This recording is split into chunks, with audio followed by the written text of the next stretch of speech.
കുമാരടേ സുങ്കടാപ്പി നീയാ? സുങ്കടാപ്പിയാ? ക്ലാസ് ഒന്നും ഇല്ലായിരുന്ന ഇത്? ഞായറാഴ്ച ആര് വെച്ചേക്കുന്ന ക്ലാസ്? എന്നാ ഒരു ഗ്ലാസ് ചായ ഇട്. വീട്ടിൽ നിന്ന് ഇറങ്ങുമ്പോ കുടിച്ചിട്ട് ഇറങ്ങിക്കൂടെ മാമ? അല്ലെങ്കിൽ വരുന്ന വഴി എത്ര ചായക്കടയുണ്ട്? തർക്കുറുത്തരം പറയുന്നു. പോയി ചായ ഇടാൻ എനിക്കും പുഷ്പ. തള്ളയുടെ തനി എക്സാക്ട് എക്സ്റേ അല്ലേ? തള്ള ഒന്നുകൂടെ ജനിച്ചതാ എന്റെ സ്വൈര്യം കളയാൻ. ഇവളെ ബസ് സ്റ്റോപ്പിൽ കണ്ടവരുണ്ടത്രേ. അത് ബസ് കയറാൻ നിക്കുന്നത് കോളേജിൽ പോവാനാടാ. കൂടെ ആൺപിള്ളേരും ഉണ്ടത്രേ. എടാ കോളേജ് ആവുമ്പോ ആൺപിള്ളേരും പെൺപിള്ളേരും കാണത്തില്ലേ? അവർക്ക് ബസ് കയറി പോണ്ടേ? സ്ഥിര ഒരുത്തം ഉണ്ടത്രേ. സ്ഥിരവോ?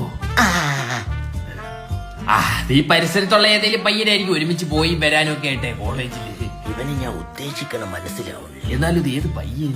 മാമ മനു ഇല്ലേ? മനു അവൻ കുളിക്കുവാ. അവൻ കുളിക്കുന്നു. നീ കേറ്. അച്ഛാ എനിക്കിന്ന് ത്രെഡ് ചെയ്യാൻ പോണം, പിന്നെ പറഞ്ഞില്ലെന്ന് പറയരുത്. എപ്പോ പറഞ്ഞു? ഇപ്പൊ പറഞ്ഞില്ലേ? ആ ശരിയാണല്ലോ. ചായ എന്തിയെ? പോന്ന വഴിക്ക് ഏതെങ്കിലും കടയിൽ കയറി ഞാൻ കുടിച്ചോ. അച്ഛനോ? അച്ഛന് വേണമെങ്കിൽ പൊക്കോ.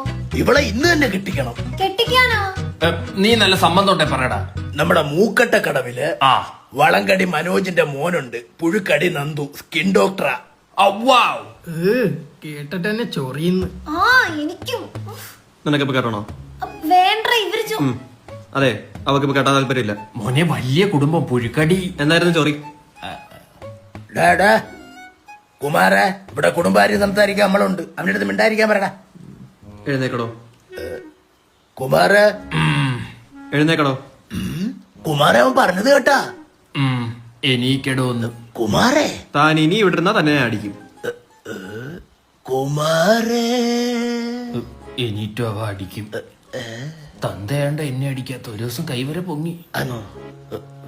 ഞാൻ പോയിട്ട് ചായ ഒക്കെ കുടിച്ചിട്ട് ശരി വരാം പയ്യെ. പുഷ്പ. ഇനി അച്ഛനോട് മേല ഇമാതിരി കുടുംബ കീടാണുക്കളെ വീട്ടിൽ വിളിച്ച് കേറ്റിയാ കേട്ടല്ലേ? താങ്ക്സ് മോനെ. കൂടോ. ഞാൻ തട്ടോടെ കാണും.